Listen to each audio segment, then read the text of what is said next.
This is a recording of Chapter 18 of Survive the Atlantis Grail, Book 4, by Vera Nazarian. Oh no, not Lolo! My own breath catches and I blink, fighting back a strange rush of emotion and a lump rising in the back of my throat. Lolo stares at the defective fallen drone, the junk lying before her, and her face starts to twitch. She doesn't cry, but her face fixes into a weird expression that is almost amazed. It's as if she's stunned by the event as much as anyone. The crowds roar, and the technician judge looks somewhat surprised too. He lifts his brows and shakes his head in obvious regret. Then he raises his circular sign and pronounces Mineb Inei, the winner in his category. I stare at Lolo in horror, seeing her continue to stand motionless as the game staff arrive to clean up the materials and remove the tables. Finally, she takes a shuddering breath and turns to walk down the stairs, head lowered.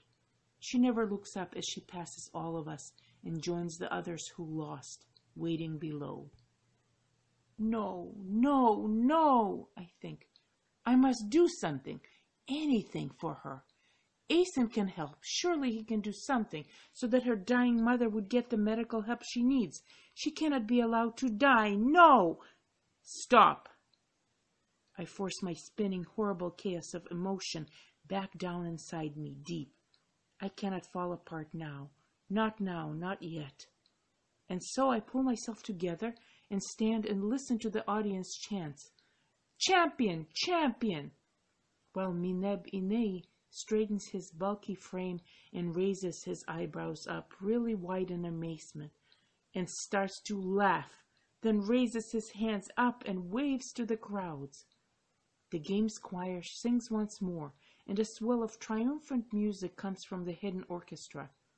As the music fades, Miramis Opu turns to the contenders standing below the dais and says loudly, "Contenders, you who stand below, having struggled bravely but having ultimately lost, you may depart the arena." 3 games workers come running, 2 in blue and 1 in white, and they motion for the losing contenders to follow them. Sofia Veforoi and Fauzi Boto follow the worker in white, while Chihar and Lolo each follow one dressed in blue.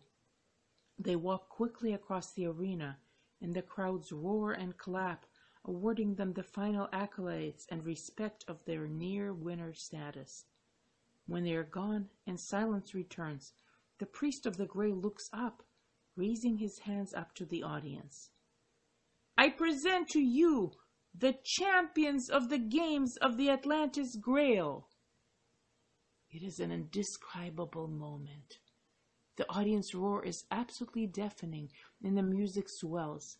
At the same time, our uniforms light up.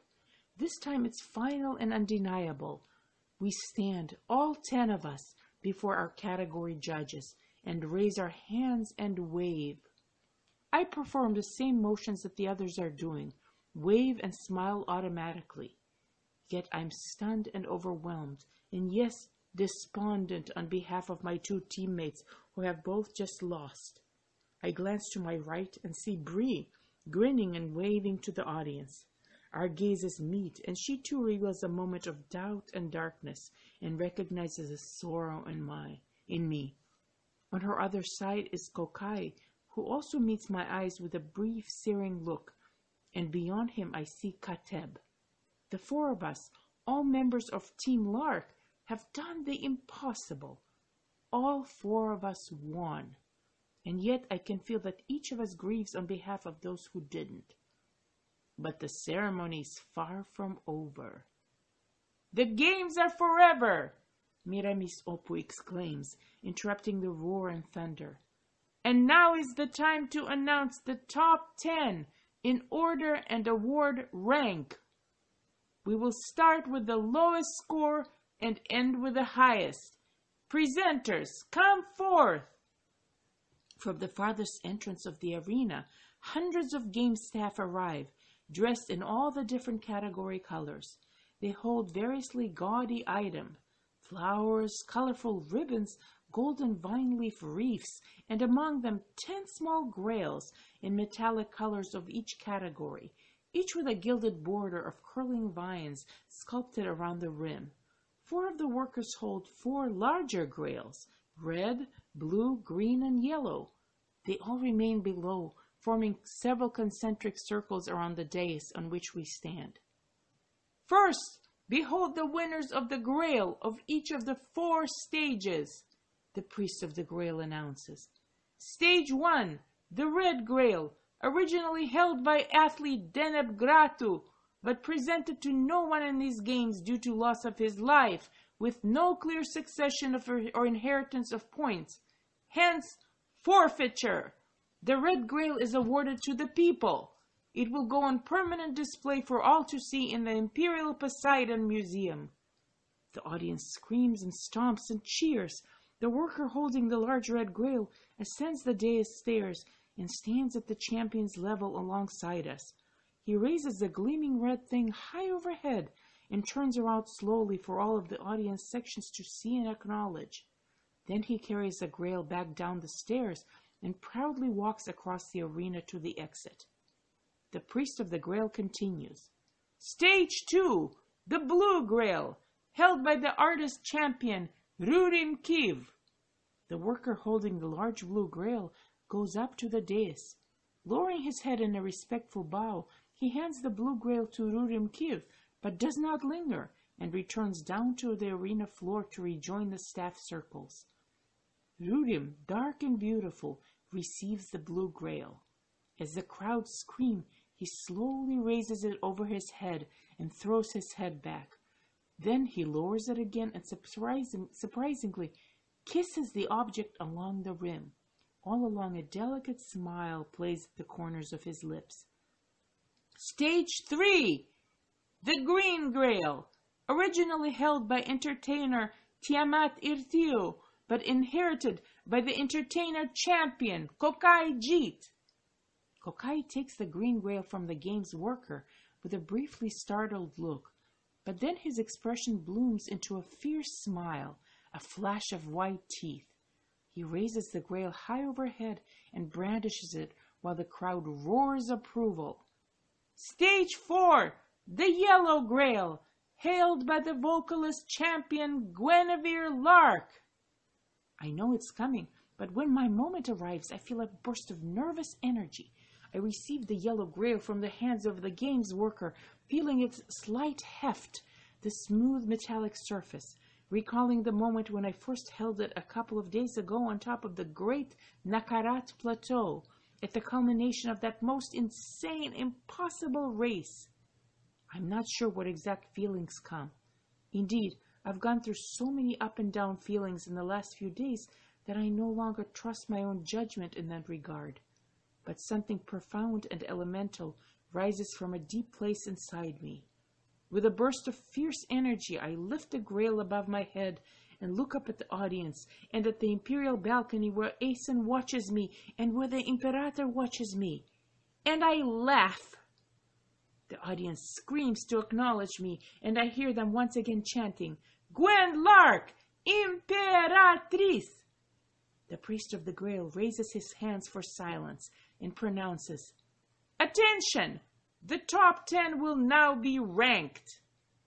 The roar of the crowd falls into silence. I lower my Yellow Grail to the level of my chest, same as the other 2 stage Grail holders, and clutch it with my fingers as I wait with intense wonder for the rank results. At this point, I have no idea where my own rank will place me, all things considered. In 10th place, the priest of the Grail says, with 3,394 points in the scientist category, Rea Bonit. The audience responds with a swell of sound. Meanwhile, the scoreboards all around the Hemetarion now display 10 blank slots in giant script, and then the bottom slot is filled in with Rea Bonit's name and score.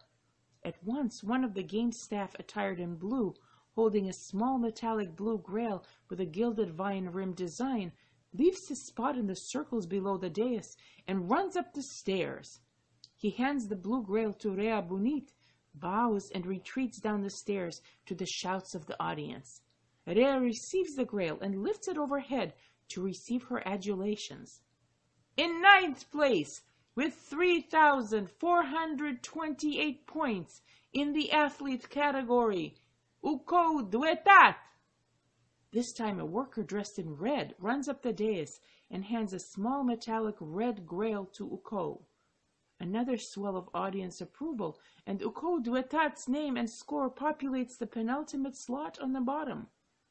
In eighth place, with 3,605 points in the technician category, Mineb Inei. The process repeats, this time with another blue worker and blue grail. So far, not too surprising, and I expect my own name to be called just about now. In seventh place, with 3,821 points in the entrepreneur category, Gabriella Walton. Okay, now that's a little surprising. Bree scored lower than me. I must have really racked up some points with my yellow grail and race win. I stare as Bree receives a white grail, and her name and score go up on the scoreboards while she brandishes her trophy before the crowds with an insolent, toothy grin. In sixth place, with 3,972 points in the vocalist category, Guinevere Lark. I exhale a held breath. There I go. Okay, yes. Sixth place. Holy crap, I made it as high as sixth place. And so many points. How the hell did I get so many points? The crowds roar as my game's worker approaches and hands me a little wild grail trophy, so that now I am holding two grails, one in each hand, the large yellow grail of stage 4 and the small white one of a category champion. I lift the white grail and smile while my gaze sweeps the stadium and pauses on the distant imperial balcony where I see my beloved Aeson standing up and clapping. Next to him, the Imperator remains seated, but barely inclines his head in acknowledgement of me. In fifth place, with 4,107 points in the artist category, Rurim Kiv. I turn to see the artist receive the small yellow grail in addition to the blue grail of stage 2, so that he too has both his hands occupied.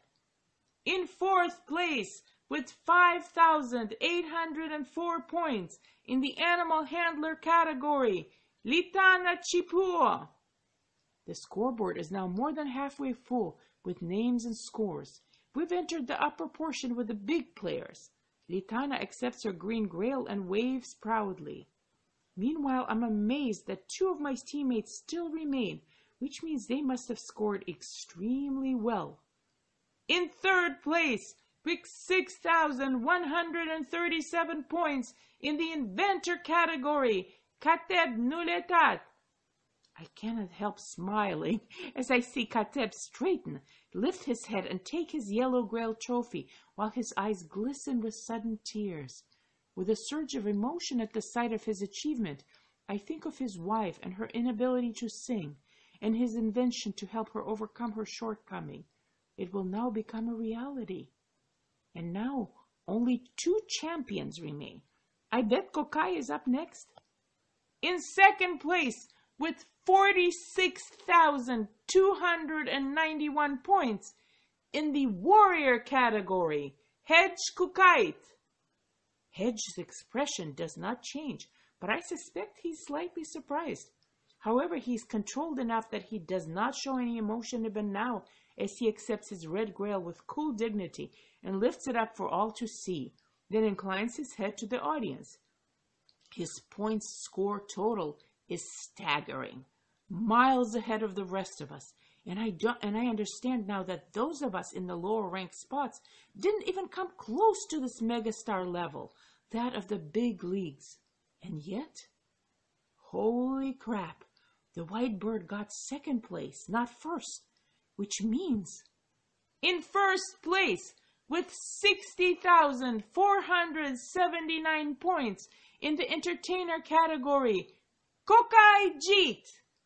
Kokai won. He won the top spot, the highest honors. My teammate won the crowning achievement in the games.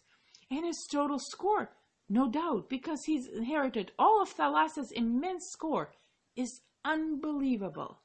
I laugh and watch Kokai react in complete opposite to Hedge Kokai's unemotional, controlled reaction. First, Kokai's jaw drops.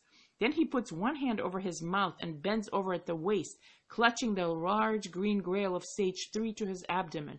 Then gesticulates and fans himself with the free hand, grabs the back of his own head and rocks back and forth.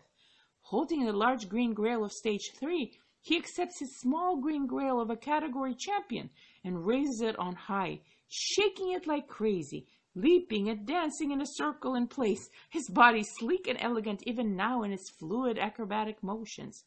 He then screams at the audience, raises both grails, laughs and yells, "Ay, ay, ay, ay, ay, mamay!" The audience screams back at him, loving his wildly emotional display. And then they start chanting his name. Indeed, all of our names. In the general roar, the individual chants mingle all together as the sound becomes one great human sound of triumphant joy and thunder. "Congratulations, our new glorious champions!" the priest of the Grail exclaims, his amplified voice cutting through the din and roar. "Prepare to be acknowledged as citizens of our proud nation, Imperial Atlantida!" At once, the game's workers break out of their places in the circles below and run up the dais, bearing ribbons and wreaths sculpted of vine leaves. They joyfully accost each one of us and place the metallic wreaths on our heads, then tie many colorful ribbons to our appendages, starting with our wrists on both our hands and going all the way up our arms. I count 10 ribbons on each of my arms, one for each category color, streaming like large tassels. But that part is nothing.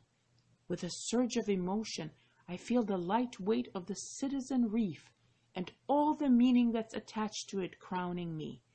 When they're done, the workers retreat below the dais and then scatter across the arena, disappearing into the distant entrance. Only we, the 10 champions and the seated judges, remain on stage. "Wixameret to your hard-earned new rank. Stand proudly," the priest of the Grail pronounces. "The imperial sovereign himself, the Archeon Imperator Romhutat Cassiopei, will now recognize you in your elevated status." My pulse pounds in my head as I turn to look again at the imperial balcony. The Imperator sits straight back, watching us, as now all the smart boards display a close-up of his face, frozen in the haughty public mask of the great dragon. He then nods at us slowly and raises his hand, palm outward, splaying his fingers apart, then bringing them together in a kind of benediction. And then the Imperial Cassiope dragon speaks, his deep, haunting voice carrying with force across the stadium. "Champions, I bestow upon you the honor of citizenship. From this moment and forever, you now have the full rights and privileges of the citizens of Imperial Atlantida, and you are acknowledged as equals to all who came before you unto thousands of generations. And now swear to give your loyalty, soul, and spirit to Atlantida." "Hear and repeat the oath of loyalty," the priest of the Grail intones. Suddenly I'm short of breath. Not sure why, but it's never occurred to me that I would need to swear an actual oath in order to become a citizen. Really, Gwen? What a numbskull idiot you are. What did you think people do under such circumstances? Even back on Earth, people swore oaths when they became citizens of one country or another. And here I am, about to swear an oath to a nation on a whole different planet. Oh my God. The realization of the magnitude of all of this slams into me hard. I feel numb, breathless and wild, and suddenly desperate, because by swearing loyalty to Atlantis, I'm inadvertently renouncing loyalty to Earth. Or am I? But that's impossible. How can I? I cannot. Earth is my home. Is there such a thing as dual planetary citizenship? Why is it that I am so stupidly unprepared for any of this? As my thoughts spin wildly, Miramis Opu, the priest of the Grail, lifts his right hand in an Atlantean salute, pressing palm to forehead, then sliding it down so that his thumb touches his lips while his fingertips touch his forehead, and his head dips slightly in a bow. And we echo his familiar gesture. Then he begins reading the antique ceremonial words of the oath, and we repeat them one phrase at a time. I find that I utter each sentence with difficulty. This one in particular causes me deep inner turmoil. I hereby renounce any and all allegiances to any other state or nation, or world, I add in my mind, and yet I must speak it. Furthermore, I must mean it with all my heart. I offer all my courage and strength on behalf of Imperial Atlantida against all enemies and adversaries in all conflicts as it is demanded of me by national law. What if there's a conflict between Earth and Atlantis? A shocking thought comes to me.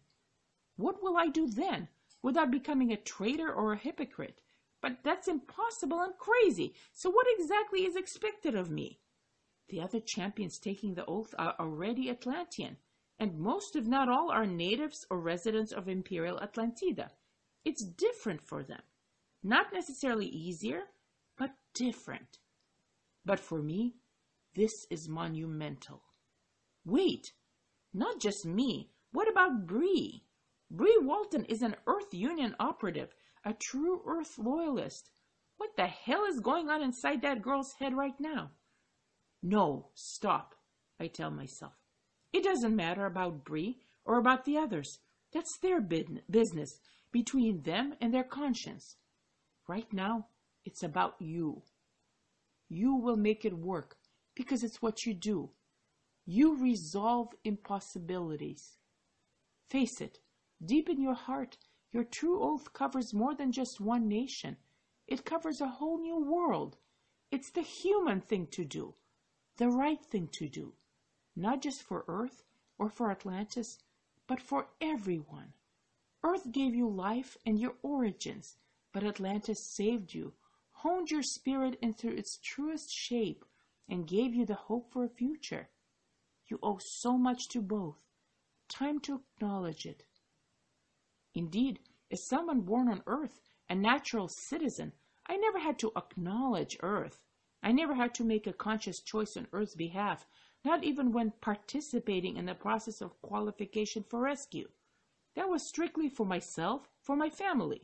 It was personal desperation, the assertion of my will to live past an apocalypse, semi-conscious, raw, instinctive. In many ways, that decision was made on my behalf, by my parents, my community, the society around me. Even the Earth governments, working alongside the Atlanteans, had more say in the direction of my fate than I did. We, the teens given this opportunity, merely went through the paces set for us by the adults, followed the instructions, all the while trying not to think too closely of the grim reality. This is different. This is an active, rational decision, an assumption of responsibility, a true choice. You, Gwen, you now take personal responsibility for Atlantis, and you bear it willingly. Not just Imperial Atlantida, but Atlantis itself, the planet and the people on it. Therefore, adjust and widen your focus. And never forget that when you raised the Grail, you broke something, so now you're obligated to fix it. I submerge myself into this new self-clarity and repeat the final words, clearly and succinctly, hearing them ring and echo in my mind. I swear in all truth and sincerity to honor and serve Imperial Atlantida to the best of my ability, now and always, for as long as I live. It is done. The oath is concluded. Saying it, even though I've just prepared myself, I'm stunned. Just like that, the magnitude of the promise I've made overwhelms me. I am torn inside out and remade again as a new human being, a slightly more mature human being, all in the blink of an eye. While the audience crowds roar approval, I acknowledge to myself that I've just made a commitment, not merely to one person, my beloved Asen. How is it that I thought that marriage was going to be my first such obligation? Not even to a group or even a whole country, but really to a whole planet of people, the first formal commitment of my life, and my greater, deeper, secret personal oath more than covers it.